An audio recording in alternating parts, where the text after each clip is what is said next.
सीताराम श्री सीताराम श्री सीताराम श्री सीताराम।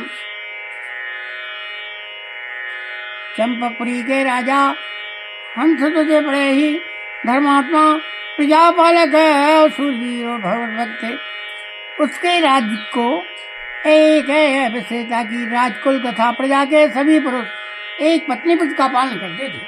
आजकल भैया इस कलयुग में एक पत्नी व्रत का पालन बहुत कम लोग करते हैं। इस प्रकार जो भगवान का भक्त ना होता या तो एक पत्नी व्रत ना होता और चाहे जितना विद्वान या सूरवीर हो उसे राज में आश्रय नहीं मिलता था। जो एक पत्नी व्रत का पालन नहीं करता था उसे राज से भगा दिया जाता था और राज में नहीं रह सकता था। पूरी प्रजा सदाचारी थी, भगवान की भक्त थी और दान परायण थी, सदैव दान करते रहते थे। इस प्रकार पांडवों का अश्वमेध का घोड़ा, पांडवों का जो घोड़ा था अश्वमेध यज्ञ जो किया था उसका घोड़ा जब चंपकपुरी के पास पहुंच गया तब महाराज हंसध्वज ने सोचा मैं वृद्ध हो गया और अब तक मेरे नेत्र श्री कृष्ण के दर्शन से सफल नहीं हुए। मैं वृद्ध, मेरा बुढ़ापा आ गया, लेकिन भगवान श्री कृष्ण के मैंने दर्शन नहीं किए। अब इस घोड़े को रोकने के बहाने में इस धूमि में जाकर भगवान पुरुषोत्तम का दर्शन करूंगा। मेरा मन में मेरा जन्म उन श्याम सुंदर भवन मोहन के श्री चरणों के दर्शन से सफल हो जाएगा। भवन मोहन, बोलिए श्री कृष्ण भगवान की जय। घोड़े की रक्षा के लिए गांडीवधारी अर्जुन जो है प्रद्युम्नादि महारथियों के साथ उसके पीछे चल रहे थे। घोड़े की रक्षा के लिए गांडीवधारी अर्जुन थे और प्रद्युम्नादि महारथी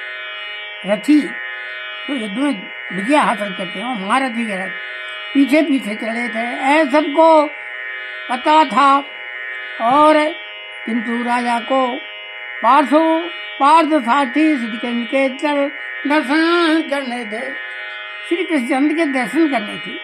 पार्थसारथी को, राजा को पार्थसारथी श्री कृष्ण दर्शन करने थे।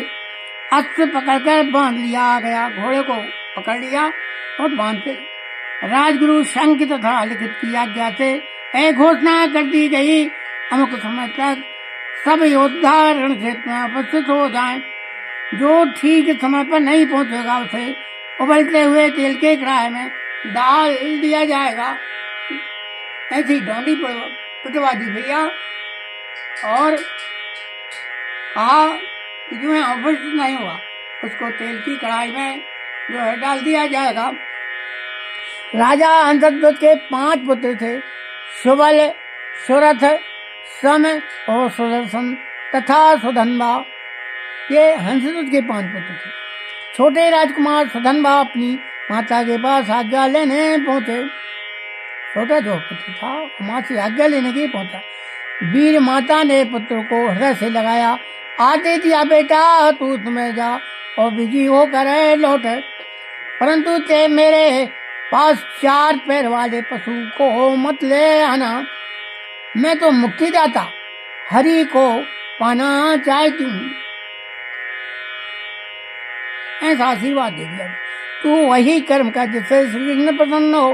वे भगत वस्त्र हैं, यदि तू अर्जुन को युद्ध में छका सके तो वे पाठ की रक्षा के लिए वस्त्र आएंगे। वे अपने भक्त को कभी छोड़ नहीं सकते। देख तू मेरे दूध को लज्जित मत करना, तूने मेरा दूध ग्रहण किया है। श्री कृष्ण को देखकर डरना मत, श्री कृष्ण के सामने युद्ध में मरने वाला मरता नहीं है, वही तो अपनी 21 पीढ़ियां तार देता है। तो श्री कृष्ण भगवान के समक्ष जो है अपना शरीर छोड़ता है। युद्ध में लड़ते हुए पुरुषोत्तम के सम्मुख तू यदि वीर गति प्राप्त करेगा तो मुझे सच्ची प्रसन्नता होगी। धन्य माता कहने लगे, पुत्र कहने लगा धन्य माता। सुधन्वा ने माता की आज्ञा स्वीकार की। बहन कुबला से आज्ञा तथा प्रोत्साहन प्राप्त कर वे अपने अंतापुर में गए। बहन से भी आज्ञा ले ली। इस द्वार पर उनकी सती पत्नी प्रभावती पहले से पूजा का थाल सजाए पति की आरती उतारने को खड़ी थी और उसने पति की पूजा करके प्रार्थना की, नाथ आप अर्जुन से संग्राम करने जा रहे हैं, मैं चाहती हूँ कि आपके चले जाने पर एक अंजलि देने वाला पुत्र रहे।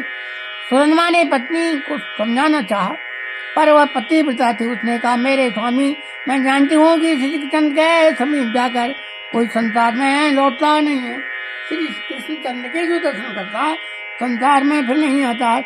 मैं तो आपकी दासी हूँ, आपकी इच्छा और आपके हित में ही मेरा हित है।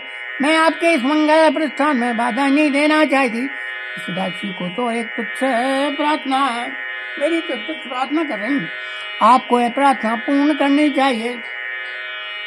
श्री कृष्ण भगवान की जय। अनेक प्रकार से सुदामा ने समझाना चाहा, किंतु अंत में प्रभावती की विजय हुई। सती नारी को धर्म सम्मत प्रार्थना से अस्वीकार नहीं कर सके। यहाँ से फिर स्नान प्राणायाम करके वे युद्ध के लिए रथ पर बैठ गए।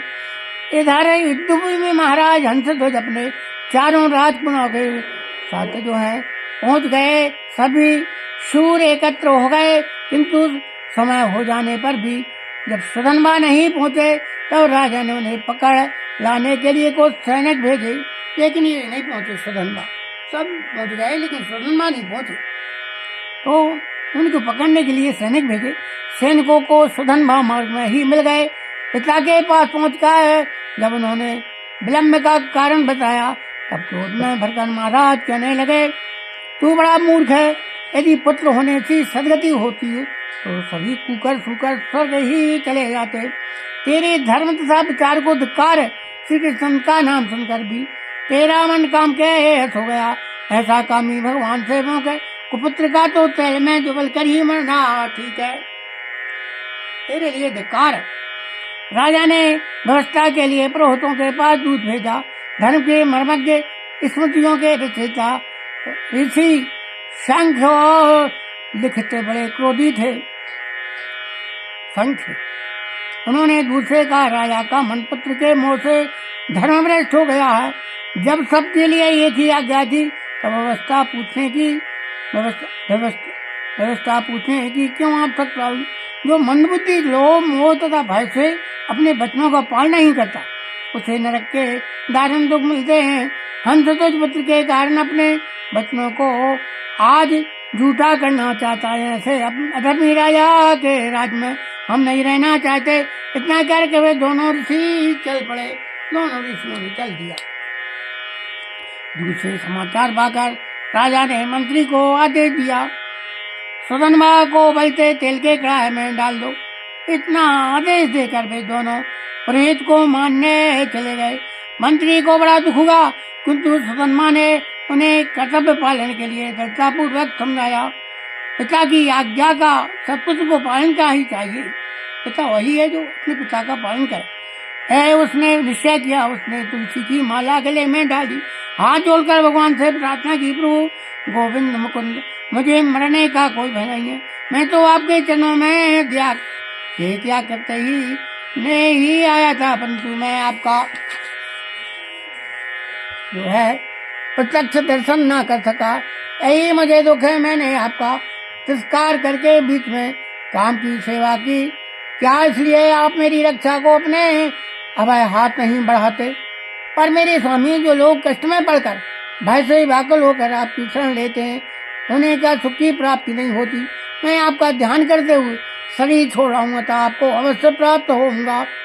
किंतु लोग कहेंगे कि सुधन्वा वीर होकर भी कड़ाहे में जलकर मरा। मैं तो आपके भक्त अर्जुन के बाणों को अपना शरीर भेंट करना चाहता हूँ।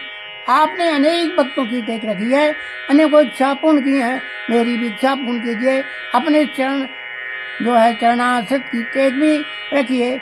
इस अग्निदाह से बचाकर शरीर को अपने चरणों में गिरने दीजिए। इस प्रकार प्रार्थना करके हरे गोविंद श्री कृष्णादि भगवत भक्तों को पुकारते समझना कड़ा के खोलते जेल में कूद पड़े। बोलिए श्री कृष्ण भगवान की जय। वाणी में विश्राम करते हैं।